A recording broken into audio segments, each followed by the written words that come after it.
পবিত্রই রমজান মাসে দিনের বেলা খাইলে খানায় আল্লাহ তাআলা দিবে গজব, আল্লাহ তাআলা দিবে গজব, বিপদে ধরবে চাপায়া। রমজানের ওই রোজা রাখো, রমজানের ওই রোজা রাখো, গুনাহ যাবে ঝরিয়া। এলো রমজান রহমত লইয়া, এলো রমজান রহমত লইয়া।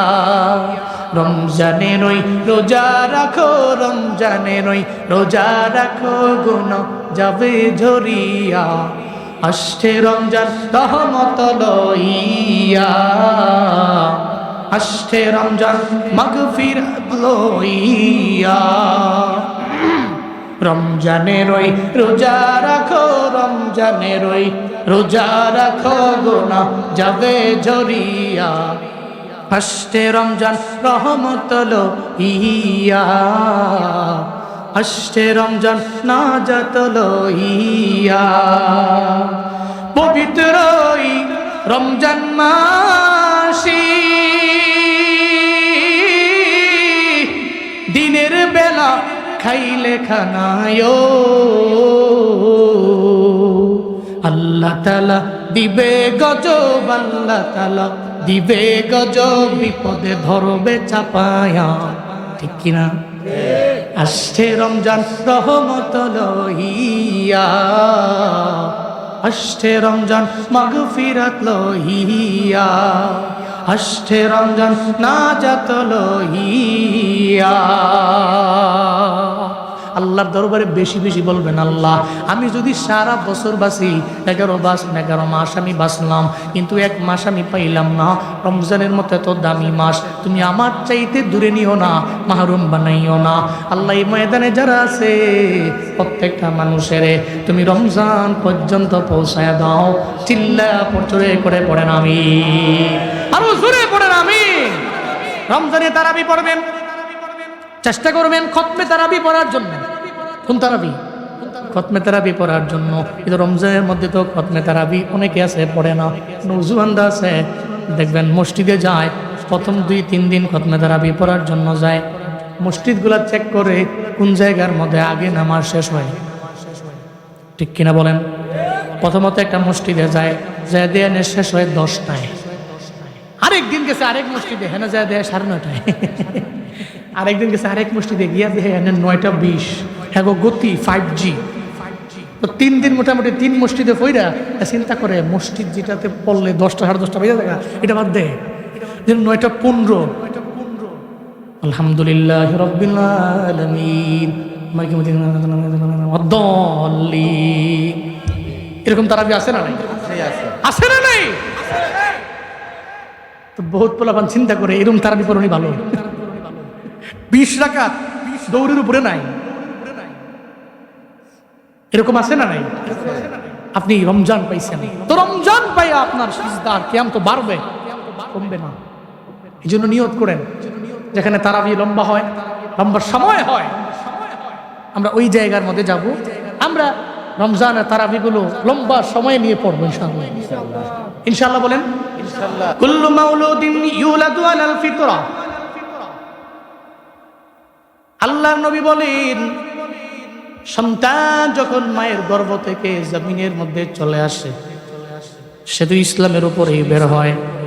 মায়ের গর্ভ থেকে বের হয় তখন সে মুসলিম থাকে, মানে ফিতরাতের উপরে থাকে, ইসলাম ধর্মের উপরেই থাকে। ওর আব্বা আম্মা যদি মুসলমান হয়, তেরে আকারে মুসলিমে কামেল বানায়। এই মক্তবের মধ্যে পোলাটারে পাড়াও। এই যে মাদ্রাসা দেখবেন ছেলেটারে একটু প্রাপ্তবয়স্ক হওয়ার পরে মাদ্রাসার মধ্যে দেয়, তুমি আলিফ বাতার জ্ঞানী হও, তুমি কায়দা পইরা কোরআন শিখে নেও, কোরআন দিয়া নিজের জিন্দেগিটাও পরিপূর্ণ চালাও। কেন জানেননি? কারণ তার ঘরের মধ্যে তার আব্বা আম্মা মুসলমান, এই কারণে তারে মক্তবে পাঠাইয়া মুসলিমে কামেল বানায়। যদি তার জন্ম একটা হিন্দুর ঘরে হইতো, তাহলে ওই হিন্দু ঘরের ওই মা বাবা তারে জীবনেও মুসলমান বানাইতো না। তারে বলতো না তুই আল্লাহ বলো, ইমান বলো, কালেমা বলো, বলতো না। তারে বলতো তুমি গীতা পাঠ করো। তারে মন্দিরের মধ্যে নিয়ে যাইতো, এদের যত আখড়া আছে আখড়ার মধ্যে নিয়ে যাইতো, তারে মূর্তি পূজা শিখাইতো। আল্লাহ নবী জানায় দেয় জমিনের মধ্যে সবাই তো রবের বান্দা। আবার ইসলামের উপরে হয় এদের জন্ম। এদের আব্বা আম্মা এদের ইহুদি বানায়, এদের আব্বা আম্মা এদের নাসারা বানায়, এদের আব্বা আম্মা এদের খ্রিস্টান বানায়, এদের আব্বা আম্মা এদের মাজুসি বানায়। এই বান্দারা, তাহলে আমার আব্বা আম্মা মুসলমান, এই কারণে আমরাও মুসলমান। তবে এটা নামের মুসলমান, নামের বান্দা হওয়া লাগবে, গুণের বান্দা। আল্লাহর কাছে নামের বান্দার দাম নাই, গুণের বান্দার দাম আছে না না। وعباد الرحمن الذين يمشون على الأرض هونا وإذا خاطبهم الجاهلون قالوا سلاما চিল্লা জোরে করে পড়েন আল্লাহু আকবার। আল্লাহ পাক বলেন সূরাতুল ফুরকানের 63 নম্বর আয়াতে, জমিনের মধ্যে সব আমার বান্দা, তবে এই বান্দাদের মাঝে যেই বান্দা আমার খাঁটি বান্দা, জমিনে যখন চলবে জীবনে ভাব সাপ নিয়েও চলবে না, অহংকার নিয়ে চলবে না, তাকাব্বুরি নিয়ে চলবে না, ও জীবনে কোনোদিন বাদুরিও করবে না। ও মনে মনে চিন্তা ভাবনা করবে আমি আজ আছি তো কাল নাই, কারণ সব কিছুর গ্যারান্টি আছে, মরণের কোনো গ্যারান্টি নাই, ঠিক কিনা? আল্লাহ যারা খাঁটি বান্দা, এদের মনে টেনশন কোন জায়গায় হবে আমার মরণ, এই চিন্তা নিয়ে ওই বান্দা জীবনেও কোনোদিন নিজের বড় মনে করে না, বরং বিনয় নিয়ে নিয়ে বান্দা চলে। সুলাইমান নবী একটা ঘটনা বললে আপনি বুঝবেন। হযরত দাউদ নবীর সন্তান অনেকগুলা ছিল। আল্লাহ পাক রব্বুল আলামিন ওনাকে সন্তান দিলেন অনেকগুলা, কিন্তু উনি আল্লাহর দরবারে একদিন বললেন, ও দয়ার আল্লাহ, আমার ইন্তেকালের পরে এই চেয়ারের মধ্যে আমি কারে বসাবো এই নিয়ে আমার চিন্তা, কারণ সন্তান তো কোনো অভাব নাই, তবে আমি চেক করবো কেমনি আমার শিখায়া দেন না। আল্লাহ পাক বললেন, ও দাউদ পয়গম্বর আমার, আপনার সন্তান দিয়েছি আমি রব, অনেকগুলো সন্তানের মালিক আমি আল্লাহ আপনারে বানাইলাম, তবে আপনার ইন্তেকালের পরে চেয়ারের মধ্যে কে বসবে এটা পরীক্ষা করার জন্য সন্তানগুলোর সামনে ডাকবেন, এদেরকে সামনে ডাইকা প্রশ্ন করবেন দুইটা। জুড়ে বলেন কয়টা? দুইটা প্রশ্ন করবেন। ওই দুইটা প্রশ্নের সঠিক জবাব যে দিতে পারবে, আপনার ইন্তেকালের পরে চেয়ারের মধ্যে আপনার ওই সন্তানটাই বসে যাবে, কোনো চিন্তা নেই, কোনো টেনশন নেই। আল্লাহ শিখাইয়া দিলেন। দাউদ নবী এবার সব সন্তানদের কাছে ডাকলেন, এই সন্তানেরা আমার দরবারে আয়, আমি তোদের দুইটা প্রশ্ন করব। সন্তানেরা সামনে আসলেন, প্রশ্ন করতে লাগলেন। নাম্বার 1, সন্তানেরা বলো তোমাদের চাইতে এই পৃথিবীর মধ্যে সবচেয়ে দূরের কোনটা? নাম্বার 1 প্রশ্ন। এরপরে সব সন্তানেরা একজনে একজনে জবাব দিতে লাগলো। একজনে বলতে লাগলো, আমাদের চাইতে সবচেয়ে দূরে হলো আসমান, আমাদের চাইতে অনেক দূরে। আরেকজনে বলতে লাগলো, আমাদের চাইতে দুনিয়ার এক প্রান্ত অনেক দূরে, আমাদের চাইতে অমুক দেশটা অনেক দূরে। এক একজনের এক একটা জবাব। যখন চলে আসলো সুলাইমান নবীর পালা, দাউদ নবী জানায়, ও আমার সন্তান সুলাইমান, তুমি আমায় বলো এই জমিনের মধ্যে তোমার চাইতে সবচেয়ে দূরের কোনটা? সঙ্গে সঙ্গে সুলাইমান নবী জানায় দেয়, বাবারে আমার সব ভাইয়েরা এক একটা বলতে পারে। একজনে বলল আসমান, আর একজনে বলল দুনিয়ার এক প্রান্ত, আর একজনে বলল আর একটা, কিন্তু আমার তো এগুলা একটাও মনে হয় না। আমার কাছে মনে হয় আমাদের চাইতে সবচেয়ে দূরের হলো আমাদের বাড়ির পাশের গোরস্থান। এটা আমাদের চাইতে এত দূরে, হাজার হাজার মাইল দূরে। আপনার ছেলে গিয়েছেন, হঠাৎ করে মনে পড়ে গেল, সন্তানের ব্যাপারে মনে পড়ে গেল। মোবাইলটা টিপে আপনি ইমুর মধ্যে ঢুকলেন, হোয়াটসঅ্যাপের মধ্যে ঢুকলেন, নাতিরে বললেন, নাতি তুমি আমার একটু ফোনটা ধরাইয়া দাও। সঙ্গে সঙ্গে ফোনটা ধরাইয়া দিলে কথা বলা যায়, 5 সেকেন্ড লাগে না, 10 সেকেন্ডও লাগে না। অথবা বেড়াইবার জন্য সিরাজগঞ্জের উল্লাপাড়া থেকে চলে গেল ঢাকায়, আপনি আপনার বাবার খোঁজখবর নেওয়ার জন্য মোবাইলে ফোন দিলেন, অটোমেটিক আপনি পাইয়া গেলেন। অথচ আপনার বাড়ির পাশে আপনার আব্বা মারে শুয়াইলেন। এই এখানে বহু মুরব্বীরা আছে রে, মা বাবা হারায়া চোখের পানি ফালায়া কান্দে। ঈদের দিনে ঈদের ময়দানে যায়, ঈদের ময়দান থেকে বাড়িতে ফিরার সময় মা বাবার কবরের পাশে গিয়া দাঁড়ায়, আব্বা আমার কবরের পাশে গিয়া দাঁড়াইয়া চোখ দিয়া গড়ায়া গড়ায়া পানি পড়ে, আম্মা আম্মা বুইলা বারবার চিল্লায়। আব্বার কবরের পাশে গিয়া দাঁড়াইয়া আব্বা আব্বা বলে চিল্লায়, আর ডাকে, ও আমার বাবা আমার দরবারে আসেন না। ও মাম কি নিষ্ঠুর হইয়া কবরে আছেন, কি হালাতে আছেন, আমার তো বিন্দু মাত্র পরিমাণ আমার জানাও নাই। আপনার কবরের মধ্যে ঠান্ডার মধ্যে আপনি থাকেন কেমনে? আমি তো কম্বল গায়ে দিয়ে, আপনার কম্বল আছে কিনা? আমি তো ব্লেজার গায়ে দিলাম, আপনার আছে কিনা? সন্তান দেখবেন কবরের পাশে গিয়া দাঁড়াইয়া আব্বা আম্মার জন্য চোখের পানি ফালায়া ফালায়া কান্না করে। ওই সন্তান যদি সারা জীবন লাগাইয়া তার আব্বা আম্মার কবরের পাশে গিয়া দাঁড়াইয়া আব্বা আব্বা আব্বা বইলা আম্মা আম্মা বইলা ডাক দেয়, এই সিরাজগঞ্জের উল্লাপাড়ার প্রতাপের মুসলমানেরা বলেন না, ওই কবর থেকে কোনো আওয়াজ আসবে? আসবে? জমিনের কোথায় চলে গেছি, এত দূর থেকে এত দূর, এরপরেও 5 সেকেন্ডে খবর নেওয়া যায়, কিন্তু আপনার ঘরের পাশের খবর তো নেওয়া যায় না। চিন্তাও করতে পারেন না কেমনে আছে। একবারের জন্য ওখানে মোবাইল দেওয়া যায় না, ও টেলিফোন দিয়া খবর নেওয়া যায় না। সুলাইমান নবী কয়, বাবা জমিনের মধ্যে সব জায়গা আমার দূরে না, শুধু আমার বাড়ির পাশে খবরের মানুষটা আমার চাইতে অনেক দূরে। আমি জীবনও কোনো দিন, বছরের পর বছর চলে গেল, যুগ চলে গেল, আমি খবর নিতে পারলাম না। এরপরে সঙ্গে সঙ্গে জানায়া দেয়, দাউদ নবী কয়, 2 নাম্বার প্রশ্ন, এই সন্তানেরা আমারে বলো না, আমি তোমাদের প্রশ্ন করি, এই জমিনে তোমাদের চাইতে সবচেয়ে কাছের কোনটা? সবাই বলতে লাগলো, এক একজনে এক একটা। একজনই বলতে লাগলো, আমার দেহের মধ্যে আমার চাইতে সবচেয়ে কাছের হলো আমার নাক। আরেকজনে বলতে লাগলো আমার চোখ, আরেকজনে বললো আমার কান, আরেকজনে বললো আমার পেট, আরেকজনে বললো আমার পিঠ। এই জমিনের মধ্যে আমার চাইতে সবচেয়ে কাছের আমার। এবার সুলাইমান নবীর পালা। সুলাইমান নবীরে কয়, বাবা সুলাইমান তুমি তো একটা জবাব দিচ্ছ, আমি অবাক হয়ে গেছি, এবার 2 নম্বর জবাবটাও তুমি দাও। সুলাইমান নবী কয়, বাবা রে, আমার যত বাইরা আছে এরা এক একজনে এক একটা বলতে পারে, তবে আমার বুঝ হয় না। এরা বলছে এদের কাছে এদের চোখ হতে পারে, নাক হতে পারে, কান হতে পারে, এদের ব্রেন হতে পারে, মাথা হতে পারে, তবে আমার কাছে এটা কাছের না। আমার কাছে মনে হয় আমার সবচেয়ে কাছের হলো আমার মরণ। কথা বলেন ঠিক কিনা? আমার মরণ আসিবে কখন কেউ তো জানে না, আমার মরণ আসিবে কখন কেউ তো জানে না। কোন সময় আমার মরণ আসিবে কখন কেউ তো জানে না। আমি মরে গেলে আমায় তোমরা ভুইলা যাইও না, আমি চলে গেলে আমায় তোমরা ভুইলা যাইও না। ডাইনে বামে মাটি আমার মাটির বিছানা, ডাইনে বামে মাটি আমার মাটির বিছানা। এই দুনিয়ায় চিরজীবন থাকার জায়গা না, অন্ধকার কবর যে আমার আসল ঠিকানা। হাত উঁচু করে বলেন ঠিক কিনা? এই দুনিয়ায় চিরজীবন থাকার জায়গা না, অন্ধকার কবর যে আমার আসল ঠিকানা। সবাই রেখে আমায় চলে যাবে, সঙ্গী হবে না, সবাই রেখে আমায় চলে যাবে, সঙ্গী হবে না।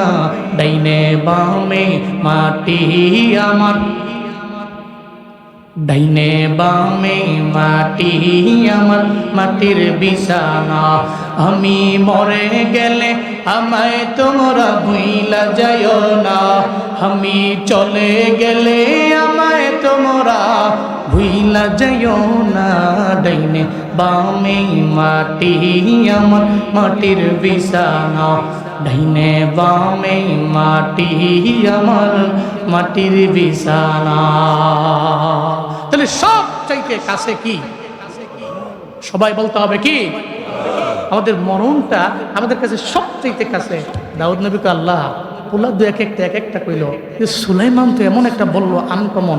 আল্লাহ কয়ে পরীক্ষা করার জন্য দুইটা প্রশ্ন করলাম, আপনার ইন্তেকালের পরে চেয়ার পাবে সুলাইমান। আরো জোরে আল্লাহু আকবার। তাহলে মরণের কোনো গ্যারান্টি আছে? যেই বান্দার মরণের গ্যারান্টি নাই, তার দ্বারা তাকাব্বুরিও মানায়, তার দ্বারা অহংকার মানায় না। যে আল্লাহর লয় নাই, ক্ষয় নাই, আমার আল্লাহ যেই মালিক, আল্লাহ চাইলে তাকাব্বুরি করতে পারেন। আল্লাহ ছাড়া জমিনের মধ্যে তাকাব্বুরি করনেওয়ালা কেউ নাই। জমিনের মধ্যে আমার আল্লাহ ছাড়া যে কোনো বান্দা নিজের বড়ত্ব প্রকাশ করতে পারবে না। আল্লাহ চাইলে বড়াই করতে পারেন, কারণ আমার আল্লাহর পরিচয় লাম ইয়ালিদ ওয়া লাম ইউলাদ ওয়া লাম ইয়াকুন লাহু কুফুয়ান আহাদ। চিল্লা পড়েন আল্লাহু আকবার। আল্লাহর পরিচয় হলো আল্লাহর কোনো ছেলে নাই, ওনার কোনো মেয়ে নাই, ওনার তো মা নাই, ওনার তো বাবা নাই। এই কারণে তো আমার আল্লাহ চাইলেই যা মন চাই করতে পারে। উনি চাইলে কাউরে মাফ করে জান্নাতে দিতে পারে, আবার চাইলে আমার আল্লাহ যাবে গ্রেফতার করতে পারে। তাহলে আজকে থেকে নিয়ত করা লাগবে, যারা গুণের বান্দা এরা যা পাবে শুকরিয়া আদায় করে নিবে, আলহামদুলিল্লাহ বলবে। জীবনও কোনোদিন তাকাব্বুরির ভাব নিয়ে আর চলবে না। আল্লাহ যতই ধনী বানাইলেন আমার আল্লাহ, আল্লাহ যতই সম্পদ দিলেন আমার আল্লাহ, আল্লাহ যতগুলো সন্তান দিলেন আমার আল্লাহ। আমার কাছে আজ আছে, কাল আমার কাছে নাও থাকতে পারে, ঠিক কিনা? হযরত আইয়ুব নবী, কোন নবী? হযরত আইয়ুব পয়গম্বর। ওনার ব্যাপারে একদিন ইবলিস আল্লাহর দরবারে বলল, আল্লাহ গো, আমারে তো শয়তান বানাইলা, ইবলিস বানাইলা।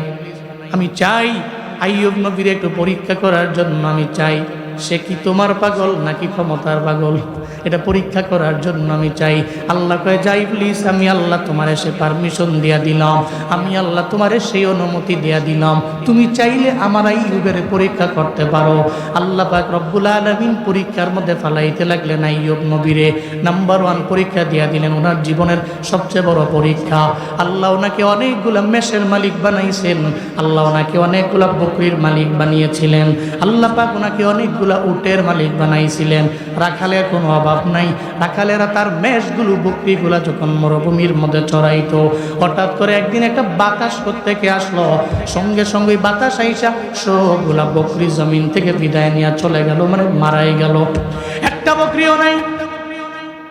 রাখাল তো আবার দৌড়ে চলে গেলেন আইয়ুব নবীর দরবারে, যা বলে, পয়গম্বর আইয়ুব, আপনি আমার দরবারে অনেকগুলা বকরি দিয়েছিলেন, মেষ দিয়েছিলেন, এগুলাকে পরিচালনা করার জন্য আমি মরুভূমির মধ্যে গেলাম, ওখানে গিয়ে আমি এগুলা চড়াইয়া দিলাম। প্রত্যেকে যেন প্রত্যেকে একটা হাওয়া আসলো, ওই বাতাসের মাধ্যমে সব জমিন থেকে বিদায় নিয়ে চলে গেল। তার চোখ দিয়ে গড়ে গড়ে পানি পড়ে, কারণ মালিকের সামনে আমি কি বইলা হিসাব দিব। আমার কাছে তো বিশ্বাস করে মালিক এতগুলো বকরি আমারে দিল। আইয়ুব নবীর দরবারে যাওয়ার পরে নবী একটা বারের জন্য চোখের পানি ফালায় কান্দে না। আইয়ুব নবী জানা দেয়, ও রাখাল, তোমার মন খারাপ করার দরকার নাই, আমার আল্লাহ পাক আমার এই বকরির মালিক তো আমার আল্লাহ বানাইছে, উটের মালিক তো আল্লাহ বানাইছে, মেষের মালিক তো আল্লাহ বানাইছে। তো যে আল্লাহ মাল দিতে পারে, ওই আল্লাহ কেড়ে নিতে পারে, এই নিয়ে আমার কোনো চিন্তা নাই, কারণ দিতে পারে যে আল্লাহ, কেড়েও নিতে পারে সে আল্লাহ, ঠিক কিনা? যে আল্লাহ দিতে পারে আল্লাহ তো কেড়েও নিতে পারে। নদীর পার ভাঙ্গেও পার করে, এই তো নদীর খেলা। সকাল বেলার ধনী রে তুই ফকির সন্ধ্যা বেলা, আমার কাছে আজ আছে কাল নাই। আইয়ুব নবী বলে, রাখাল, চিন্তা নাই, টেনশন নাই, তুমি চোখের পানি ফেলে কান্না করো না, আমি তোমার ধমক দিব না। যে আল্লাহ সম্পদ দিয়েছেন ওই আল্লাহ কেড়ে নিয়েছেন, আমার এই ব্যাপারে আল্লাহর দরবারে কোনো কিছু বলার নাই। ইবলিস তো বড় অবাক হয়ে গেল, বিশাল বড় একটা ঝামেলায় ফালাইলাম। ওই যে আল্লাহর দরবার থেকে অনুমতি নিয়ে আসছে আইয়ুব নবীরে পরীক্ষা করার জন্য, কিন্তু উনি তো প্রথম পরীক্ষার মধ্যে ফার্স্ট হয়ে গেলেন। উনি তো বলতে পারতেন, আল্লাহ কেন আমার সম্পদগুলা তুমি নিয়ে গেলা, কেন আমার গৃহপালিত পশুগুলো নিয়ে গেছ? আল্লাহ দরবারে উনি বলতে পারতেন, কিন্তু কেন বলেন নাই? ওনার মনের মধ্যে চিন্তা ছিল যে আল্লাহ দেয়, এই আল্লাহ তো আমার দরবার থেকে কেড়েও নেয়। উনি এই কারণে বললেন না। আবার আল্লাহর কাছেও তো এটা বড্ড পছন্দ হয়ে গেল। নাম্বার 1 পরীক্ষার মধ্যে উনি উত্তীর্ণ হয়ে গেলেন। এবার 2 নম্বরে ইবলিসকে আল্লাহ পরীক্ষার 2 নম্বরটায় ফেলাইয়া দেন। আমি চাই যে কোনোভাবেই হোক দেখে উনি কি আল্লাহর পাগল না ক্ষমতার পাগল, উনি কি তাকাব্বুরি করে নাকি রবের শুকর আদায় করে, উনি কি রবের গুণগান গায় নাকি না গায়। 2 নম্বরে আল্লাহ পাক ওনারে পরীক্ষা দিলেন। আল্লাহ ওনাকে যতগুলো সন্তান দিছেন সব সন্তানগুলো জমিন থেকে বিদায় নিয়ে উনি নিয়ে গেলেন। এখন ওনার কাছে নাই, সবাই বিদায় নিয়ে চলে গেল, সব সন্তান মারা গেছি, সবাই জমিন থেকে বিদায় নিয়ে চলে গেছে। আল্লাহ তো জমিনের মধ্যে বান্দাকে পরীক্ষা করে ভয় দিয়া, আল্লাহ বান্দারে পরীক্ষা করে সন্তান নিয়া, আল্লাহ বান্দারে পরীক্ষা করে সম্পদ কমায় দিয়া, আল্লাহ বান্দারে পরীক্ষা করে এইভাবে। মধ্যে বয়ান আছে না নাই? আরো জোরে বলেন আছে না নাই? ওয়ালা নাবলুওয়ান্নাকুম বিশাইইম মিনাল খাউফি ওয়াল জু'i ওয়া নাকসিম মিনাল আমওয়ালি ওয়াল আনফুস ওয়াত সামারাত ওয়া বাশশিরিস সাবিরিন। চিল্লায়ে পড়েন আল্লাহু আকবার। আল্লাহ তো আগেই ঘোষণা, আমি আল্লাহ তোমারে পরীক্ষা করব, বিভিন্ন মাধ্যমে আমি আল্লাহ পরীক্ষা হয়ে যাবে। নাম্বার 1 হয়ে দিয়া, এরপরে আমি আল্লাহ তোমার খানা কমায়া দিয়া, আমি আল্লাহ তোমার মাল কমায়া দিয়া, সন্তান নিয়ে আমি আল্লাহ পরীক্ষা করব। আল্লাহ আইয়ুব নবীর যত সন্তান দিলেন সব সন্তান আল্লাহ নিয়ে চইলা গেল। ওনার বিবিরা চোখের পানি ফেলে ফেলে কান্না করে স্বামীর দরবারে আসে আর কয়, পয়গম্বর আইয়ুব আলাইহিস সালাম, ও আমার স্বামী, আমাদের যত সন্তান আল্লাহ দিয়েছেন সব সন্তান আল্লাহ নিয়ে চইলা গেছে, একটা বারের জন্য চোখের পানি ফেলে উনি কান্না করেন না। উনি বইলা দিলেন, ও আমার বিবিরা, একটা বারের জন্য সন্তানের জন্য কান্দো না। আল্লাহ চাইছে তো সন্তানের বিনিময়ে আমাদের জান্নাত দিতে পারে আমার আল্লাহ। আল্লাহ নাবালেগ অবস্থা যাদের নিয়েছেন, এই নাবালেগ সন্তানেরা আমাদের জান্নাতে যাওয়ার ওসিলা হতে পারে কি পারে না? কারণ এই নাবালেগেরা জান্নাতের মধ্যে এক একজন পাখি। হাসরের ময়দানে নাবালিগ আল্লাহর দরবারে বলবে, আল্লাহ আমি একা একা জান্নাতে যাব না। আল্লাহ বলবে, কি চাও? আমার আব্বা আম্মারে আমাদের সঙ্গে দাও। কি করবা? জাহান্নাম থেকে ফিরে জান্নাতের মধ্যে নিয়ে যাব। এটা বলার পরে আল্লাহ বলবে, এই ফেরেশতারা, তোমরা দুইজনে এর আব্বা আম্মার রূপ নেও। সুবহানাল্লাহ, জুড়ে কয় না? তোমরা নিজেদের আকৃতিতে এদের সামনে যাও না, বরং মায়ের রূপ একজন নেও, বাবার রূপ আর একজন নিয়ে নাও। মা বাবার রূপ নিয়ে নাও। মা বাবার রূপ লইয়া তুমি মূলত ফেরেশতা, কিন্তু আকৃতি নিয়েছো তার আম্মার, তার আব্বার। তার সামনে যাও, দেখো সে কি বলে আর কি করে। নাবালেগ বাচ্চার সামনে, যে নাবালেগ বাচ্চাটা জমিনের মধ্যে সাবালক হওয়ার আগেই মারা গেল, ওর সামনে যখন ফেরেশতারা তার আব্বা আম্মার রূপ নিয়ে তার সামনে দাঁড়ায় যাবে, সে যাওয়ার পরে আব্বারে আম্মারে দেখার পরে একটা হাসি দিয়ে দিবে। এরপরে ও মায়ের কুলের মধ্যে যাবে, তার মায়ের বুকের বরাবর যাইয়া তার মাথাটাকে যখন ডাকবে, সঙ্গে সঙ্গে তার মনটা মলিন হয়ে যাবে। আল্লাহ বলবে, বান্দা রে, প্রথমত কেন একটা হাসি দিলা, এরপরে তোমার মন কেন বেজার হয়ে গেল? সে বলতে থাকবে, মাওলা রে, প্রথমত জীবনে কোনো দিন, বহুদিন হয়ে গেছে, সাবালক হওয়ার পরে তো এমনি আব্বা আম্মার আদর পাই নাই। যখন দেখলাম আমার আব্বা আম্মা আমার সামনে হাজির হয়ে গেল, সঙ্গে সঙ্গে খুশি হয়ে গেলাম, হাসি দিয়ে দিলাম। কিন্তু আমার মায়ের বুকের বরাবর যখন গেলাম, আমার মায়ের বুকের বরাবর যাওয়ার পরে আমি তাকায় দেখি এটা তো আমার আসল মা, জীবনে কোনোদিন হতে পারে না। কারণ আমার মায়ে তো আমারে হারাইয়া সারা জিন্দেগি লাগা কলিজাটা পুইরা গেছে, পাগলের মতো হয়ে গেছে। ঈদের দিনেও সেমাই খাইতে পারে নাই। আমার চিন্তা কইরা এটা ভালো কোনো অনুষ্ঠানের মধ্যে মিয়া মায়ে খাইতে পারে নাই কেন? ওই সন্তানটারে হারাইয়া মনে পড়ে গেছে। আমার কথা মনে পড়ে গেলে মনটা পাগলের মতো হয়ে গেল। আমার মায়ের তো কলিজা পুরার গন্ধ। আমারে হারাইয়া আমার মা ছিল বেহুশ। আজকে আমি আমার মায়ের যখন বুকের মধ্যে আমার মাথাটা রাখলাম, আমি তাকায় দেখি এটা তো আমার আসল মা না, কলিজা পুরা গন্ধ তো এখানে নাই। মাওলার এই কারণে আমার মনটা মলিন হয়ে গেল। এরপরে বাবার দরবারে গেল, বাবার চেহারাটা দেখা সঙ্গে সঙ্গে একটা হাসি মারল। এরপরে আবার বাবার বুকের মধ্যে নিয়ে মাথাটা গাইল, আবার দেখে মুখটা মলিন হয়ে গেছে। আল্লাহ কয় কি ব্যাপার, বাবার বেলাও কি একই ব্যাপার? হ্যাঁ, বাবার বেলাও তো একই ব্যাপার। আমি আমার রিয়েল বাবা পাই নাই, রিয়েল বাবার বুকের মধ্যে আমি মাথাটা গাইতে পারি নাই। আল্লাহ কয় ফেরেশতারা, তার আব্বা আম্মার আকৃতি নেওয়া লাগবে না, তার সত্যিকারের আব্বা আম্মারে আনো, তার সত্যিকারের আব্বা আম্মারে তার সামনে আইনা দাঁড় করাইয়া দাও। আর সে কি বলতে চায় আমার দরবারে বলুক, তার রিয়েল আব্বা আম্মার সামনে আনা হবে। এই কি বলবার চাও? What do you want? তুমি কি চাও আমার দরবারে বলো। সঙ্গে সঙ্গে জানা দিবে, মওলা রে আমি একা একা জান্নাতে যেতে পারি না, আমার আব্বা আম্মারে লয়ে আমি জান্নাতের মধ্যে যাব, ওইটাই তো তোমার আশা? হ্যাঁ, এটাই আমার আশা। আল্লাহ পাক বলবে যাও যাও, আমি আল্লাহ তোমারে পারমিশন দিয়া দিলাম, সেই সামর্থ্য আমি আল্লাহ দিলাম, আমি আল্লাহ তোমারে সেই রাইট দিয়া দিলাম। তোমার আব্বা আম্মারে জাহান্নাম থেকে ফিরাইয়া এই মুহূর্তে তুমি জান্নাতে নিয়ে যাও। সুবহানাল্লাহ, আরো জোরে আল্লাহু আকবার। আতিনা ফি দারে দুনিয়া না হাসান, আতিনা ফি দারে উকবানা হাসান, ইয়া গিয়াসাল মুস্তাগীসি নাহদিনা লফদিকার বিল উলুমে ওয়াল গিনা, হর গরি দেনে কো তু তৈয়ার হ্যায়, जो न मांगे उस्त तू बेजार है। আইয়ুব নবী বলে, বিবিরা সন্তান তো হারাইছো, এই জন্য সন্তানের জন্য চোখের পানি ফেলায় কান্না করার দরকার নাই। হয়ে যেতে পারে তোমার আমার ছেলেরা হাসরের ময়দানে জান্নাতের ওসিলা চিল্লা পড়া যাবে কি মারহাবা।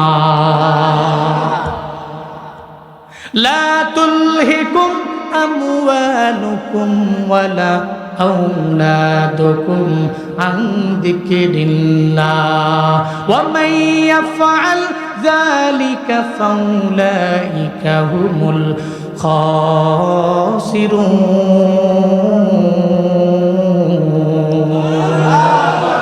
আল্লাহ পাক বলেন, লা তুলহিকুম আমওয়ালুকুম ওয়ালা আওলাদুকুম আন যিকরিল্লাহ।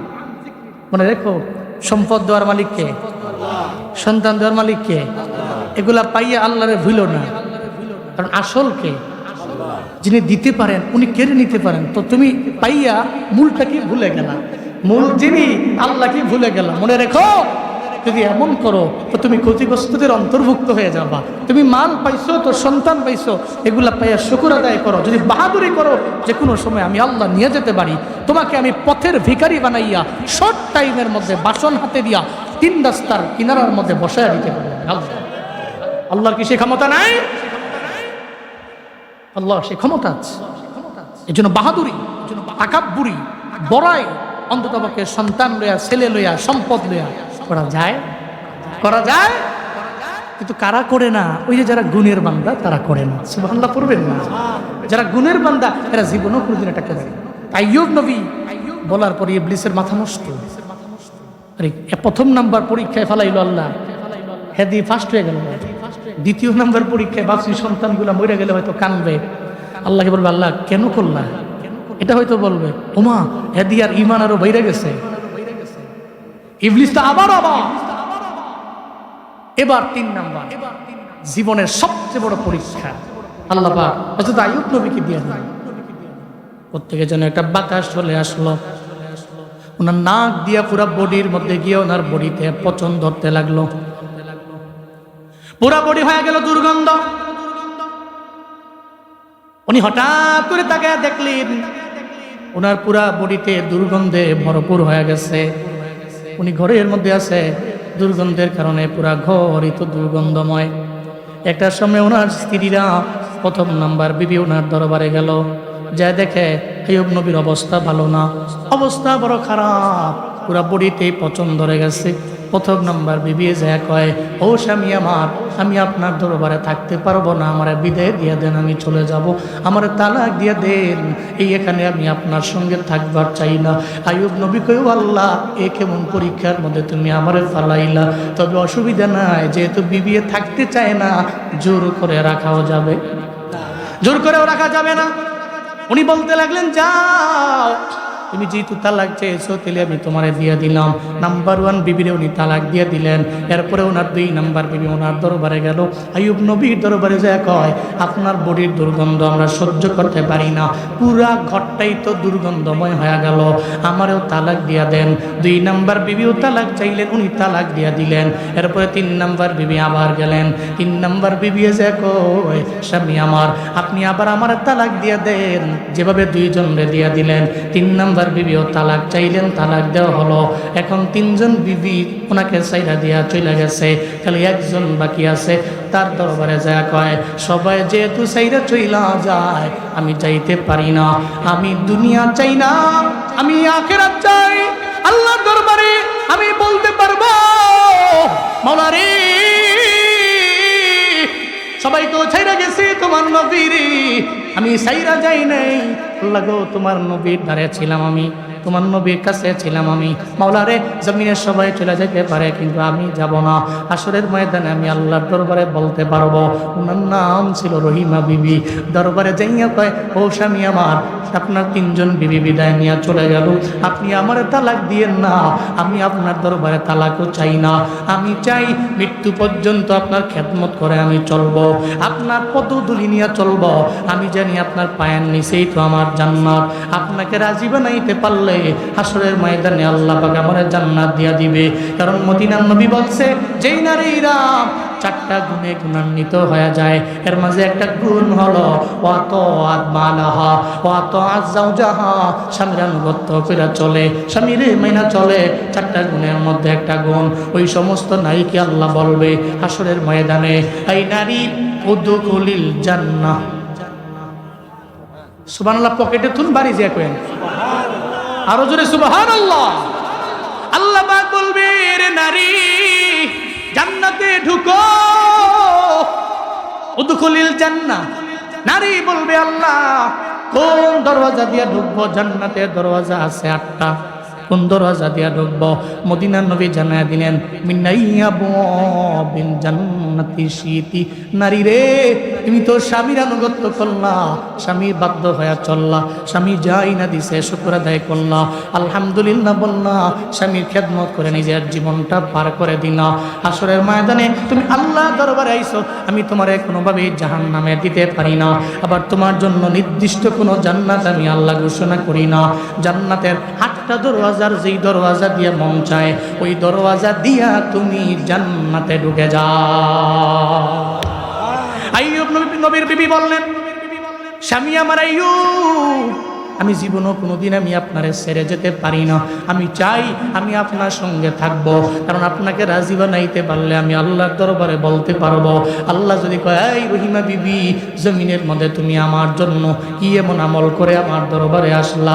আমার জমিনে কোনো আমল নাই, আমি আল্লাহর দরবারে বলতে পারবো, মাওলা রে জমিনের মধ্যে আমার একটা আমল আছে, আমি তোর স্বামীর বাধ্য হয়ে গেছি, আল্লাহ আমারে মাফ কইরা এই কারণেও জান্নাতে দিতে পারে কি পারে না? আমি অন্তপক্ষে সবাই ছেড়ে গেল, আমি আপনাকে ছেড়ে যেতে পারি? কি স্ত্রী, হোয়াট এ ওয়াইফ, কেমন বিবি! হ্যাঁ, আর আমগো বিবিরা একটু জ্বর আইছে, ঠান্ডা লাগছে, তো নাক দিয়া দুর্গন্ধ আসে, একটু রুম টুম আলাদা করে দিয়ে আরেক রুমে চলে যায়। ঠিক কিনা বলেন? হ্যাঁ, বিবি হন তো এমন বিবি, স্বামীর খেদমত আপনাকে জান্নাতে নিয়ে যাবে। আপনি তো এমন বিবি হবেন, আপনার জান্নাতে যাওয়ার মাধ্যম হবে স্বামীর ইতাআত, আনুগত্য, স্বামীর বাধ্য। আল্লাহ আমাদের সব মা বোনদেরকে সঠিক বুঝ দান করেন। মা বোনটা আবার রাগ করে ফুসে থাকে, কইতে হুজুর আমি সেটা দুইটাই খেলে আম করে কয়। তাইয়্যুব নবীর বিবি বললেন, আমি আপনার সঙ্গে আছি, ওকে তুমি আমার সঙ্গে থাকো, তাহলে আমি তোমার তালাক দিলাম না। আমার 3 বিবি চলে গেছে, তো আমার 1 বিবি তো আছে, নাম রহিমা, আমি তোমাকে নিয়ে একসাথে জান্নাতে থাকবো। দুইজনে দিনাতিপাত করতে লাগলেন। তো কয়েকদিন চলে গেল, তো আইয়ুব নবীর বডি থেকে দুর্গন্ধ ঘর থেকে বেরোয় এলাকার মধ্যে ছড়িয়ে পড়লেন। এলাকার লোকেরা চলে গেলেন বিবি রহিমার দরবারে। বিবি রহিমারে, তুমি তোমার ঘরের মধ্যে তোমার স্বামীকে নিয়ে থাকতে পারবা না, কারণ সমাজে বায়ু দূষণ হচ্ছে, বাতাসগুলো দূষিত হয়ে যাচ্ছে। তোমার স্বামীর দুর্গন্ধের কারণে আমরা বসবাস করতে পারছি না ঠিক মতো। তুমি তোমার স্বামীর নিয়ে এই জায়গা থেকে অন্য জায়গায় চলে যাও। বিবি রহিমা বলতে লাগলেন, আমি কোন জায়গায় যাবো? আমার স্বামীরে লইয়া আমি কোথায় যাবো তো আমার জানা নাই। আমরা জানি না কোন জায়গায় নিবা, তুমি ডিসিশন নাও, তুমি সিদ্ধান্ত নিয়ে নাও, তোমার ডিসিশন তুমি নেওয়া লাগবে। একটা পর্যায়ে রহিমা বিবি কয়, মাওলারে আমি তো একা আছি, আমার সঙ্গে ডানে বামে সামনে পেছনে তো কেউ নাই, এখন তো বিছানার মধ্যে তার দুর্গন্ধযুক্ত বডিটাও, এই বডি তো আমার সঙ্গে কেউ ধরবে না, তবে আমি যেহেতু আছি আমারই তো এক জায়গা থেকে আরেক জায়গায় টাইনা নেওয়া লাগবে। রহিমা বিবি তার মাথার মধ্যে আইয়ুব নবীরে নিলেন, আইয়ুব নবীরে লয়া ঘর থেকে বের হইয়া বিশাল এক জঙ্গলের মধ্যে চলে গেছে। একটা বারের জন্য চিন্তা করে নাই দুর্গন্ধযুক্ত বডি আমি মাথায় নিব না। চিল্লা পড়া যাবে কি মারহাবা। জঙ্গলের মধ্যে চলে গেলেন, ওখানে আইয়ুব নবী আর উনার বিবি। আইয়ুব নবীর বিবি, আইয়ুব নবীর পুরা বডিটাই তো দুর্গন্ধযুক্ত, খাবার তো নাই, খাবার তো ম্যানেজ করা লাগবে, জঙ্গলের মধ্যে খাবার তো কেউ দিয়ে যাবে না। বিবি রহিমা চিন্তা করলেন, আমি এখানে বসে থাকলে হবে না, মানুষের বাড়িতে যাওয়া লাগবে, মানুষের বাড়িতে কাজ করা লাগবে, মানুষের দরওয়াজার সামনে গিয়া নখ দিয়া যদি কোনো কাজ থাকে কাজ করব, ওখান থেকে কাজ পেলে যা পাবো আমি আমার স্বামীর দরবারে নিয়ে আসব। শুধু তাই না, কিতাবের মধ্যে আসছে আইয়ুব নবীর বিবি ওনার স্বামীর প্রতি এত পরিমাণে বাধ্য ছিলেন, উনি যখন খাবারগুলো নিয়ে আসতেন ওই খাবারগুলো আইনা উনি চামচ দিয়ে পর্যন্ত স্বামীরে খাওয়াইতেন না, কারণ ঘা লেগে গেছে, পুরা পছন্দ হয়ে গেছে। মুখের মধ্যে যদি একটা চামচ দেয় তাহলে উনি ব্যথা পেয়ে যাবে। জিহ্বার গুড়ার মধ্যে, জিহ্বার আগার মধ্যে চামচ বানাইয়া ওই জায়গার মধ্যে খাবারগুলো উনি নিতেন, চিবাইয়া নরম বানাইয়া নিজের জিহ্বারের চামচ বানাইয়া এরপরে ওনার মুখের মধ্যে দিতেন। চিল্লা পড়া যাবে কি সুবহানাল্লাহ। এত পরিমাণে মহাব্বত ছিল। রহিমা বিবি চলে গেলেন মানুষের দাঁড়িয়ে দাঁড়িয়ে যা বলতে লাগলেন এলাকার লোকেরা, আমার স্বামী তো আইয়ুব নবী, ওনার পুরা বড়িটাই পছন্দ ধরে গেল, ওনাকে সাইরা চলে গেছে, প্রথম বিবি চলে গেছে, দ্বিতীয় বিবি চলে গেছে, তৃতীয় বিবি চলে গেছে, একমাত্র আমি আছি। মানুষের দ্বারে দ্বারে যায়, মানুষের দরবারে যায়, বিভিন্ন কাজ খোঁজে, কাজ করে সারাদিন লাগে, কাজ করে সন্ধ্যাবেলায় চলে আসে, আবার জঙ্গলের মধ্যে এসে ওনাকে খাওয়ায়, সারা রাত লাগে ওনারে পাহারা দেয়। এভাবে যখন দিনাতিপাত করতে লাগলেন, একটা পর্যায়ে উনি একদিন একটা সওদাগরের বাড়ির সামনে গিয়া দাঁড়াইলেন, ডাক দিলেন, বাড়ির মধ্যে কেউ আসেননি? ওই সওদাগরের বউ ওনার সামনে আসলো। সওদাগরের বউ কয়, কে আপনি? আমি একজন মুসাফির, আমি একজন পথিক, আমি আপনার বাড়িতে কাজ করার জন্য চাই। সওদাগরের বউ কয়, আপনার চেহারা দেখে তো মনে হয় একটা সম্ভ্রান্ত পরিবারের মাইয়া, আপনি আমার বাড়িতে কাজ করার জন্য কেন আইছেন একটু বলেন না। রহিমা বিবি কয়, আমরা এক সময় ছিলাম ধনী, কিন্তু ধন দৌলতের মালিক বানাইছেন আল্লাহ। আবার আল্লাহ কেড়ে নিছেন। আমার স্বামী আজকে জঙ্গলের মধ্যে পড়ে আছে একা একা। এখন চাইলেও তো আমার স্বামীরে আমি জোর কইরা খাবার তো আমি জোগাড় করাইতে পারবো না। এই জন্য মানুষের বাসায় বাসায় যাই, আমি নিজে গিয়া মানুষের বাড়িতে কাজ করে আমার স্বামীরে আমি আইনা খাওয়াই।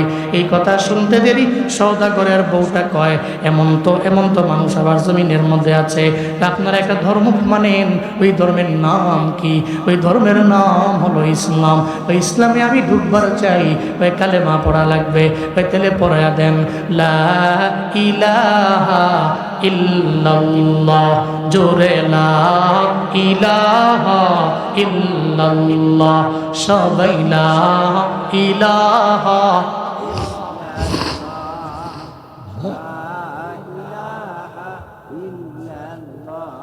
লা ইলাহা ইল্লাল্লাহ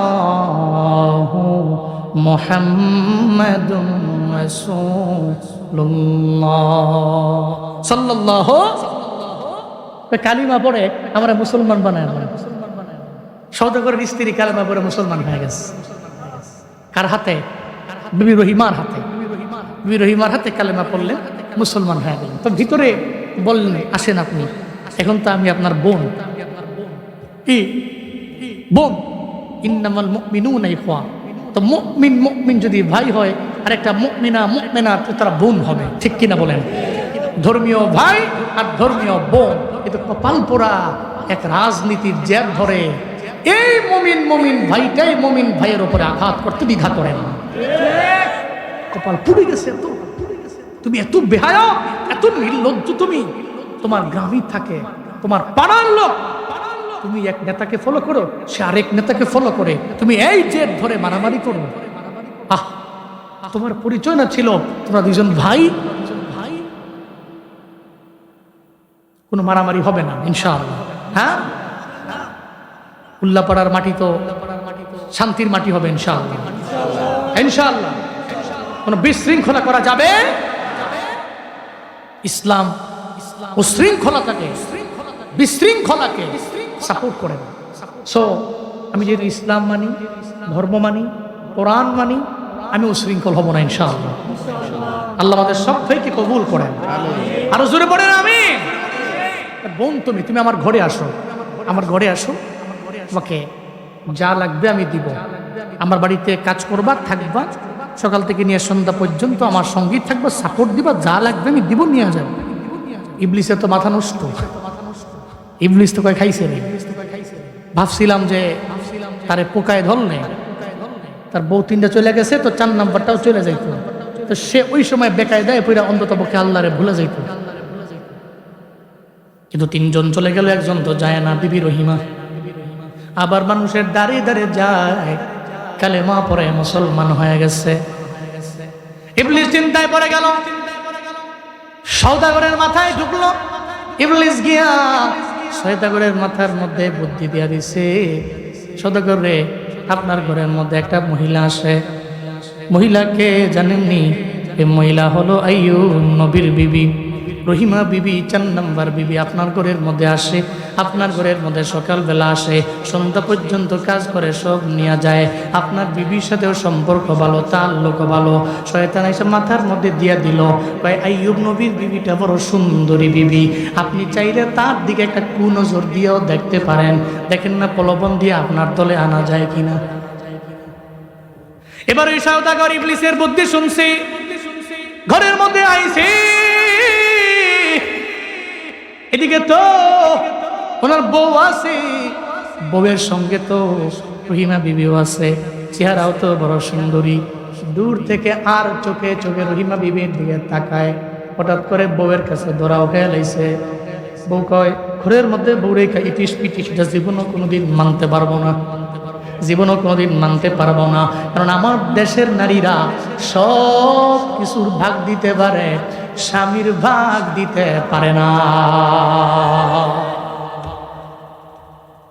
খালি বাড়িতে যায়, এখন আমি দ্বিতীয় বিয়া করবো, সেটাই আপনারে সোজা করে লোক রাখতে পারে। মানুষ চিনছ না, বেড়ি চিনছ না, ঠিক কিনা বলেন? সব দিতে পারি, মাগার এইসব কথাবার্তা অন্ততপক্ষে ঘরের মধ্যে ছিল না। ঝগড়া হবে, কঠিন ঝগড়া। তা আমার দেশের নারীরা এটা জীবনে কোনোদিন মানতে পারে না। সওদাগরের বউ কয়, ঘরের মধ্যে বউ রেখা আরেকজনের বউ দিবেন সাউন্ড খেলে নেন, দুষ্টামি দুষ্টামি। বলতে লাগলেন সওদাগর, দেখতেও তো সুন্দরী, রূপসী রূপবতী, তাহলে দেখার পরে তো ভালোই লাগে। এটা বলার পরে সওদাগরের বউ কয়, আপনার ধারণাও নাই স্বামী আমার, আপনি যার দিকে তাকাইলেন চোখ উল্টাইয়া, আপনি যার দিকে তাকাইলেন সে আল্লাহরে ভয় করে, শুধু তাই না সে রবের জান্নাত কামনা করে। 3 জন বিবি আইয়ুব নবী চলে গেল, সে তো এমন নারী, সবাই চলে গেছেও যায় না, স্বামীর খেদমত করার জন্য এত পরিমাণে পরিশ্রম করতে লাগলো, অথচ অন্য একটা ঘরের মধ্যে যাইলেও পারত যায় না। আপনি রং নাম্বারে ডায়াল করলে লাভ হবে না, জীবনও কোনো দিন তাকে প্রলোভন দিয়ে আপনার কুনজর দিয়ে আপনি নিতে পারবেন না। এবার বড় চিন্তায় পড়ে গেল, ইবলিস কই এটা দিয়েও কাম হইতো না। এবার ইবলিস আবার মুরব্বীর একটা বেশ ধরে সওদাগরের দরবারে আসে, এটা কয়, ও সওদাগর তুমি যাও, যেহেতু আইয়ুব নবীর বিবি তোমার ঘরের মধ্যে আসে, তাহলে তোমার ঘরের মধ্যে একটু বরকত তুমি রেখা দাও, আইয়ুব নবীর বিবির থেকে একটু বরকত রেখা দাও, কারণ নবী যেমন বরকতওয়ালা নবীর বিবিও বরকতওয়ালা, ঠিক কিনা? আজকে তোমার দরবারে আসবে, তুমি তোমার স্ত্রী বলবা, তোমার স্ত্রী যাতে করে ওই রহিমা বিবির মাথা থেকে একটু চুল কাইটা তোমার ঘরের মধ্যে রেখা দেওয়া হয়। ঘরের মধ্যে যদি রেখা দেয় সারা জিন্দেগি লাগায় তোমার ঘরের মধ্যে বরকত থাকবে। নবীর বিবির একটু চুল তোমার ঘরের মধ্যে আছে, শয়তানের শয়তানি বুদ্ধি, ঠিক কিনা? শয়তানি বুদ্ধি দিয়া দিল।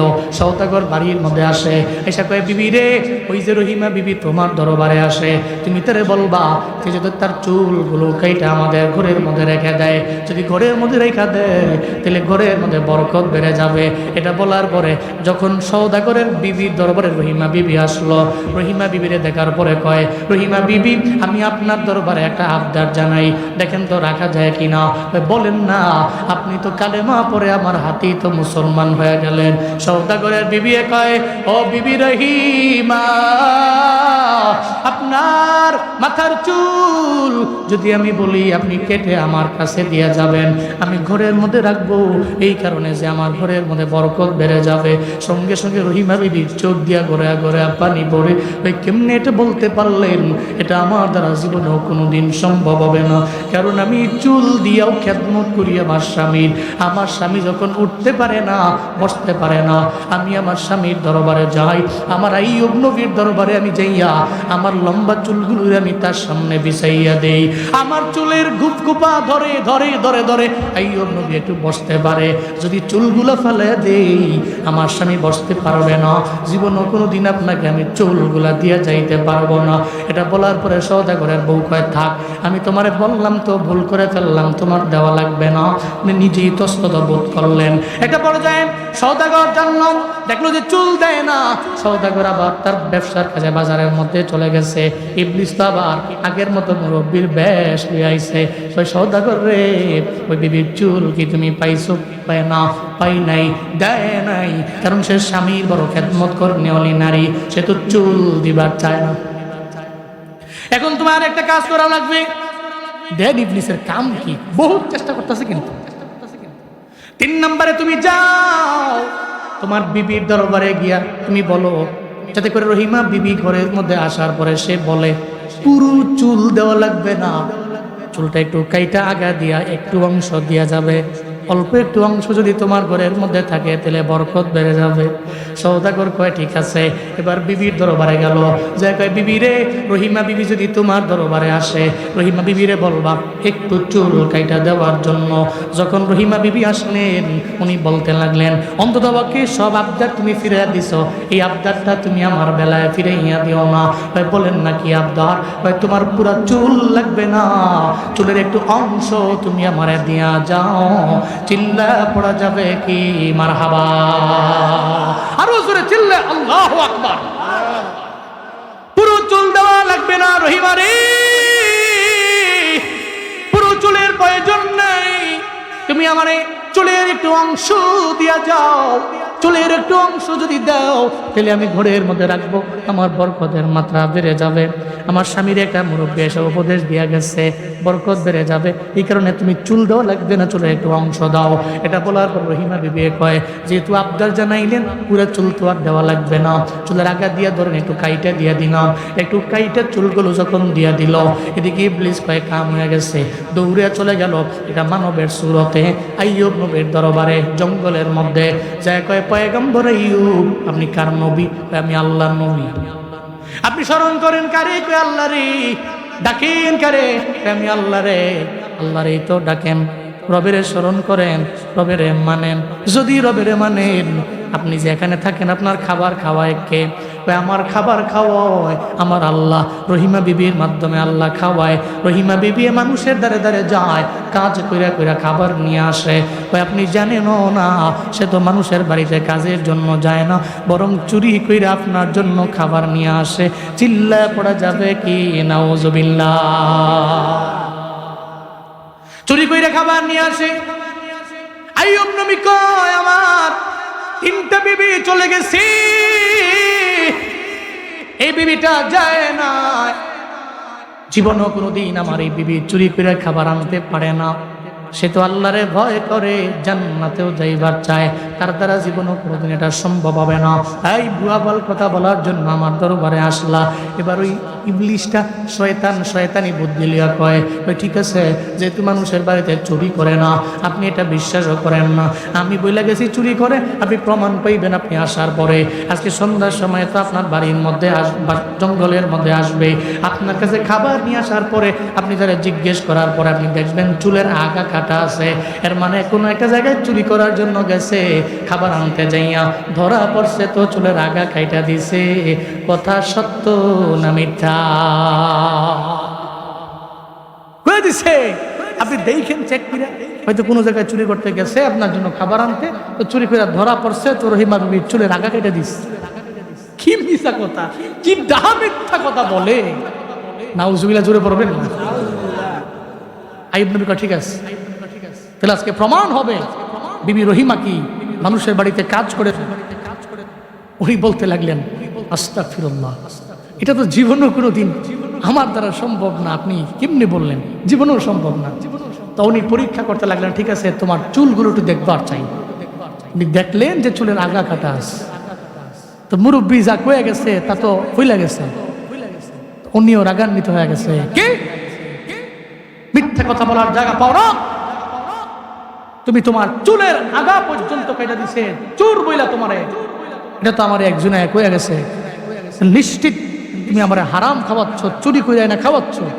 আমি তো আল্লাহরে ডাকলে তো জীবনেও কোনোদিন আল্লাহ আমাটাকে সাড়া দিবে না। এই রহিমা বিবি, তুমি আজকে থেকে আমার চাইতে অনেক বেশি দূরে সরে যাও। আমি চাই না তুমি আমার সঙ্গে থাকো, আমি চাই না, যাও। সবার আগে রিজিক হালাল হওয়া লাগবে, ঠিক কিনা বলেন? রিজিক হালাল তো আল্লাহরে ডাকবো, আল্লাহ পাক ডাকে সাড়া দিয়ে দিবে। রিজিক হালাল না তো রবকে আমি আল্লাহ বলতে বলতে মৃত্যু পর্যন্ত আল্লাহ বলে ডাকবো। এটা আসমানের নিচে থাকবে তো আরশে মুআল্লা পর্যন্ত যাবে না, ঠিক কিনা বলেন? এই জন্য হালাল ইনকাম দরকার আছে না নাই? দরকার আছে না নাই? হালাল খাবো, হালাল ইনকামের উপরে চলবো। সুদি লেনদেন, ঘুষ খাওয়া, ঘুষ খেয়ে, সুদ খেয়ে 5-6 তলা বিল্ডিংয়ের মালিক হওয়ার কোনো প্রয়োজন? আমি যেহেতু মুসলমান, তাহলে আমার সমস্ত সম্পত্তি হবে সুদ মুক্ত, ঘুষ মুক্ত। রাজি আছি তো ইনশাআল্লাহ? আজকে থেকে আমার ইনকামকে আমি হালাল বানাইয়া আমার এই বডির রক্তকে হালাল বানাবো। কারা কারা পারবো? হাত তুলে আল্লাহকে দেখাই।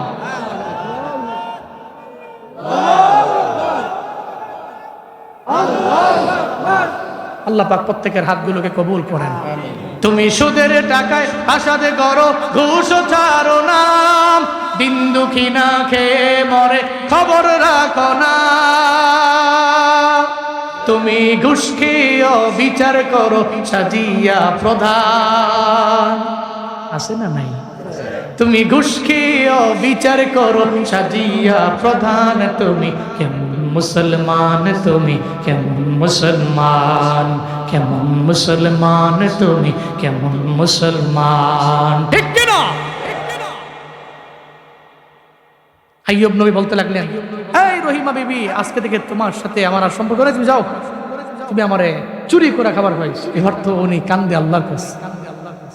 মাওলারে তুমি তো জানো আমার কোনো সাক্ষী নাই, আমার কোনো শাহিদ নাই, আমি সাক্ষ্য প্রমাণ দিতে পারবো না, জীবনেও কোনোদিন আমার দ্বারা সম্ভব না। কিন্তু তুমি জানো আমি তো তাকে রাজি করার জন্য এটা করি না, আমি তোমাকে রাজি করার জন্য করি। যার কেউ সাক্ষী নাই, তার একজন আছে, চিল্লা বলেন তার নাম আল্লাহ পাক। তো আছেন, আল্লাহর দরবারে বলতে লাগলেন, হে মালিক তুমি আমার সাক্ষী হয়ে যাইও। আল্লাহর দরবারে বলতে লাগলেন। একটা পর্যায়ে আইয়ুব নবী তো জঙ্গলের মধ্যে শোয়া। আল্লাহ কয়, জিবরাইলে এবার আইয়ুবের দরবারে যাও। আমি আল্লাহ বহুত পরীক্ষার মধ্যে ওনারে ফালাইলাম, কিন্তু পরীক্ষার মধ্যে পইরাও উনি তো গোল্ডেন এ প্লাস পেয়ে গেল, উনি তো পরীক্ষার মধ্যে পইরা ফেল হয় নাই। আল্লাহ কয়, জিবরাইল তুমি আইয়ুব নবীর দরবারে যাও। আইয়ুব নবীর দরবারে হযরত জিবরাইল যখন চলে আসলেন, আসার পরে বলতে লাগলেন, প্রথমত সালাম দিলেন, আসসালামু আলাইকা ইয়া আইয়ুব। সালাম দিয়া দিলেন। সালাম দেওয়ার পরে একটু সময় উনি ওয়েটিংয়ে থাকলেন। এরপরে আর একটু পরে উনি সালামের জবাব নিলেন। জিবরাইল অবাক হয়ে গেলেন, আমি সালাম দিলাম, আপনি সঙ্গে সঙ্গে কেন সালামের জবাব না দিয়া কেন আপনি মাঝখানে কিছু সময় নিলেন? আমাকে বলেন না নবী আইয়ুব জানা দেয় আল্লাহ পাক রব্বুল আলামিন আমার বডির মধ্যে পোকা ধরায়া দিছে। আল্লাহ পাক রব্বুল আলামিন আমার একটা বড় পরীক্ষার মধ্যে আল্লাহ ফালাইলেন। আমার পুরা বডিতে পোকার অভাব নাই, আমার মুখের মধ্যেও তো পোকায় ধরে গেছে। আমার মুখের একটা অংশের মধ্যে একটা পোকা ওই জায়গার মধ্যে খাইতেছিল। যখন আপনি সালাম দিলেন, আমি যদি সালামের জবাব দিতে যাই, পোকায় আর মতো খাইতে পারবে না, পড়ে যাবে। এই চিন্তা করে সঙ্গে সঙ্গে আমি সালামের জবাব দেই নাই, বরং আমি যখন পোকার খানা শেষ হয়ে গেল এরপরে আপনার সালামের জবাব দিলাম। চিল্লা পড়া যাবে কি আল্লাহু আকবার। জিবরাইল কয়, নবী আইয়ুব এবার বলেন না এ বিশাল বিপদে কে ফেলাইছেন? বিশাল বিপদের মধ্যে তো আমার আল্লাহ ফেলাইছেন।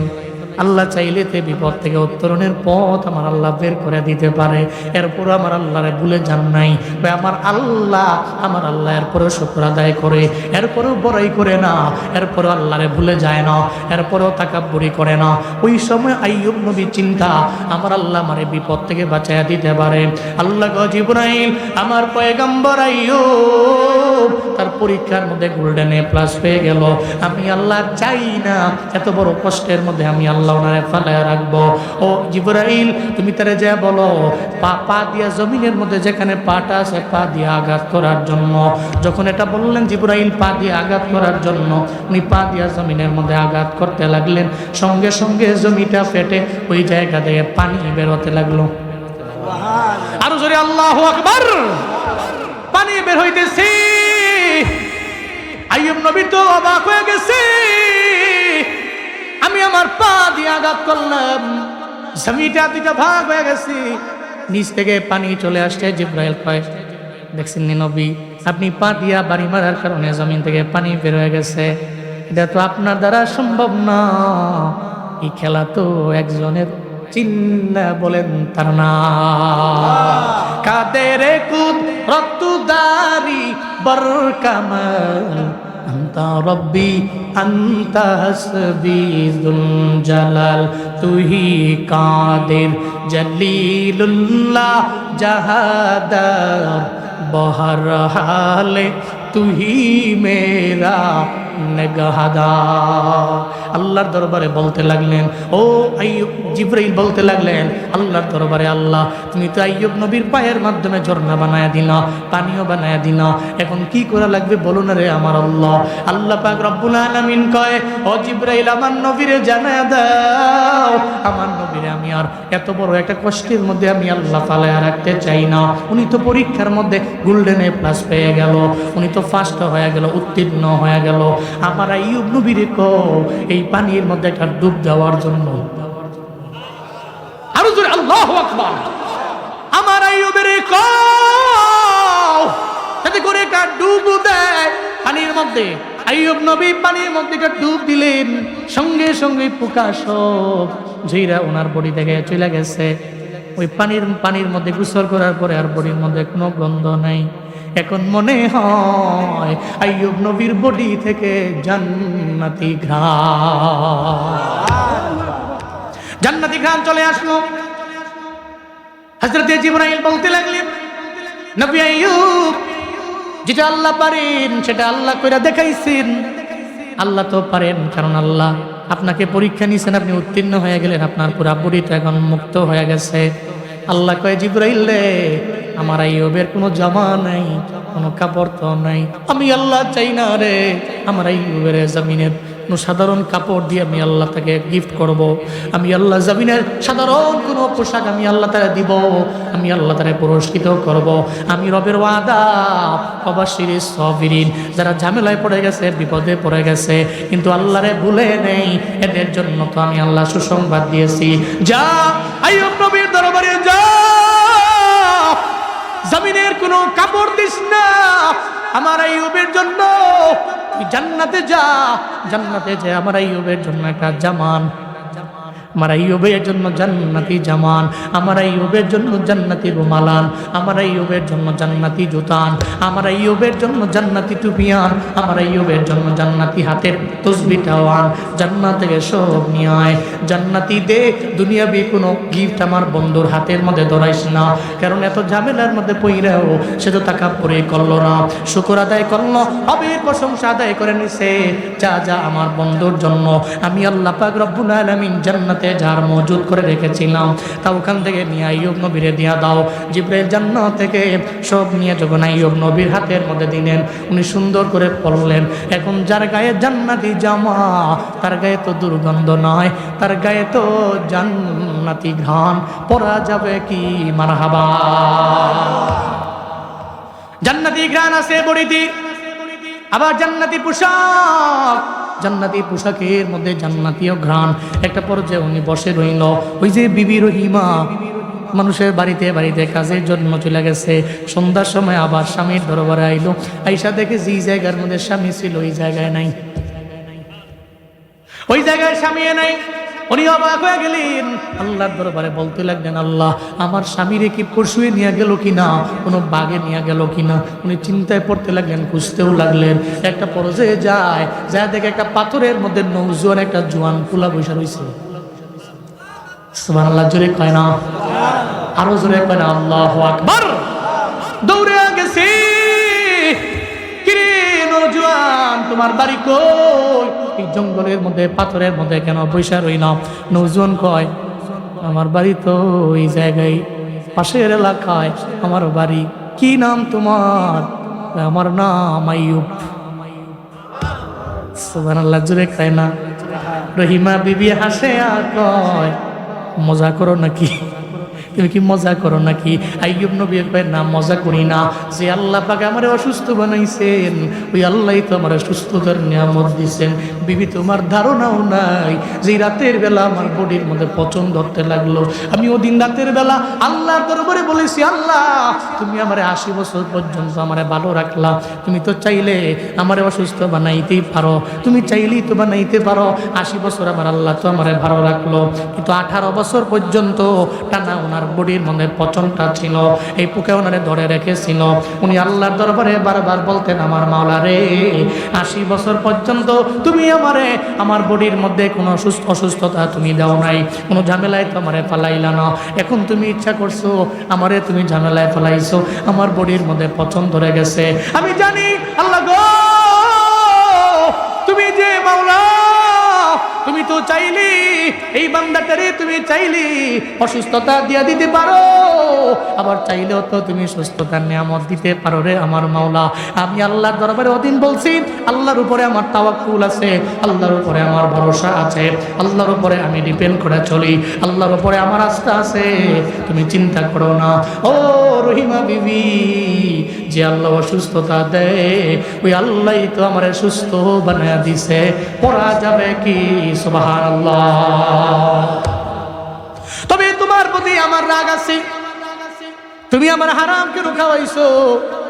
জিবরাইল আল্লাহ পাঠিয়ে দিল, আল্লাহ কয়, জিবরাইল রে, আমার নবী জানে না, কারণ গাইবের মালিক তো নবী না, গাইবের মালিক হলেন আমার আল্লাহ।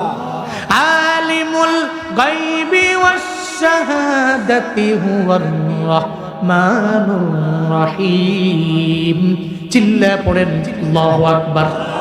আল্লাহ পাক বলেন আলিমুল গায়বি ওয়াশ শাহাদা, গায়ব এবং শাহাদার জ্ঞানে জ্ঞানী হলেন আমার আল্লাহ।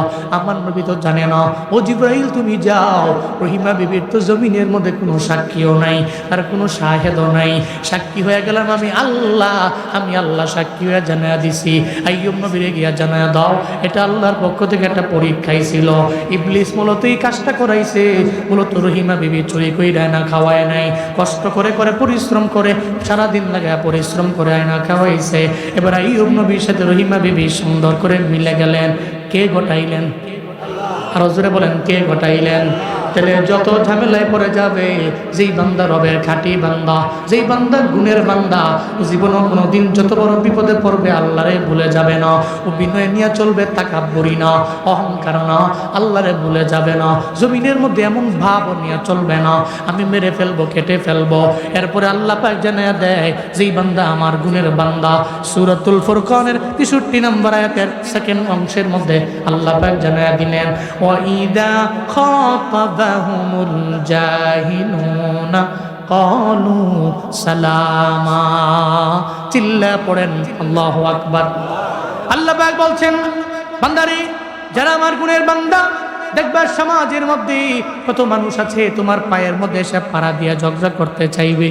তুমি ঝগড়া করতে যেও না, আপনি চান না ঝগড়া করার জন্য, আর একজনের পায়ে পইরা এসে ঝগড়া করতে চায়, এমন ব্যক্তি সমাজে আছে না নাই? আপনি তারে বলে দিবেন, তোমার সঙ্গে ঝগড়া করার সময় আমার নাই, তোমার সঙ্গে ঝগড়া করলে গালি দেওয়ার সময় আমার নাই, বরং যতক্ষণ ঝগড়া করব ততক্ষণ আমি কার গুণগান গাবো? আরো জোরে বলেন কার গুণগান গাবো? জমিনের মানুষের সাথে ঝগড়া করে লাভ নাই, কারণ ঝগড়া করলে ঝগড়া অবস্থায় সুবহানাল্লাহ আসে না গালি আসে? কি আসে? এই জন্য তো মুমিন চিন্তা করে, জমিনের মানুষ হলে ঝগড়া করতে গেলে তো তার মায়ের নাম তুলে গালি আসবে, তার আব্বার নাম তুলে গালি আসবে, তার পুরা বংশের নাম ধরে গালি দিতে মন চাইবে। ঝগড়াই করবো না। এই জন্য মদিনার নবী কয়, মান সমাতা না যা, সে চুপ রইল তো মুক্তি পেয়ে গেল। সুবহানাল্লাহ জোরে বলবেন না?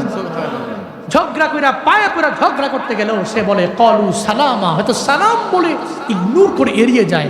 তোমার সঙ্গে আমি কোনো একটা বিতর্কে জড়াইয়া অন্তত পক্ষে আমি আমার এই আমলকে ধ্বংস করতে পারি না, তোমাকে গালিগালাজ আমি করতে পারি না। এটা প্রত্যেকটা ইবাদুর রহমানের গুণ। এরপরে আল্লাহ পাক সূরাতুল ফুরকানের 64 নম্বর আয়াতে বলেন, যেটা প্রত্যেকটা মানুষের জন্য লাস্ট মেসেজ, আজকের এই মাহফিলের জন্য লাস্ট কথা আপনাদের জন্য। আল্লাহ পাক বলছেন, ওয়াল্লাযীনা ইয়াবিতুনা লিরাব্বিহিম সুজদাও ওয়া কিয়ামা। আল্লাহ পাক বলছেন, সাবধান, তুমি সিজদার নামাজের কিয়াম ছাড়া আল্লাহর কাছে তো হতে পারবা না। যত যাই করো, সিজদা আর নামাজের কিয়ামে দাঁড়াইয়া যারা আল্লাহরে ডাকে, এরা নামের বান্দা না, এরা গুণের বান্দা। ঠিক কিনা বলেন? যেন ওয়াজ মাহফিল শোনা, এটাই আপনার জীবনের সবচেয়ে বড় ভালো কাজ মনে করেন না। ওয়াজ মাহফিল শুই না যারা গিয়া ফজর পড়ে, ওয়াজ মাহফিল শুই না গিয়া যারা জোহর পড়ে, আসর পড়ে, মাগরিব পড়ে, এশা পড়ে, এরা সফল বান্দা। ঠিক কিনা বলেন? এরা গুণের বান্দা। এই জন্য আমরা ওয়াজও শুনবো, আবার ফজরও পড়তে হবে ইনশাআল্লাহ। কারা কারা পারবেন? অনেকে হাত উঠাতে দৌড়াইতেছে, এরকম ঠান্ডার দিনে কষ্ট করে ঘুম থেকে ওইটা ফজর পড়াটা কি কষ্ট। হাত উঠান, টান টান করেন। আল্লাহ সবাইকে 5 ওয়াক্ত নামাজ পড়ার তৌফিক দান করেন। আরো জোরে পড়েন আমিন, আরো জোরে আমিন। নামাজের সিজদা, নামাজের কিয়ামে লম্বা সময় দিব আমরা ইনশাআল্লাহ। নামাজের সিজদা, নামাজের কিয়ামে আমরা লম্বা সময় দিব। মসজিদে গেলে বিরক্ত হব না, নামাজ সিজদা বড় করবো, নামাজে দাঁড়ায় বেশিক্ষণ থাকবো। তারাবির নামাজ আসতেছে না রমজানে? আসতেছে না রমজান? আল্লাহ আমাদের প্রত্যেকে রমজান পর্যন্ত পৌঁছায় দেন। আরো জোরে আমিন। আল্লাহুম্মা বারিক লানা ফি রজব ওয়া শাবান ওয়া বাল্লিগনা রমাদান।